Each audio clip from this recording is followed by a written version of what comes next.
Hello नमस्ते सबैलाई। आज चाहिँ हजुरलाई मैले मकै परिराखेको देखाउँदैछु। हेर्नुहोस्, घरकै बारीमा अलिकति मकै रोपेको थिएँ र मलाई चाहिँ मकै खानु साह्रो राम्रो लाग्छ र हेर्नुहोस् मैले मकै छुरीलाई हेर्नु आमालाई पोलेर मजाले खाने हो। मलाई चाहिँ मकै खान बहुत मनपर्छ। त्यो भनेर घरमै रोपेको थिएँ। यसरी आगो पनि दिनु मात्रै थियो र त्यसमा पोलिराखेको छु र छोरी पनि खाने भन्दै थिए।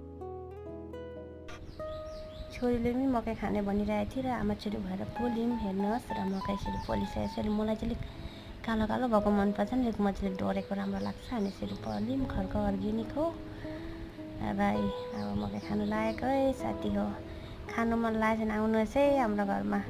मकै धेरै रोपेको छु मैले र खानुपर्छ सबैजना मिलेर। र मकै त हेल्दी पनि हो, सबैलाई थाहा छ।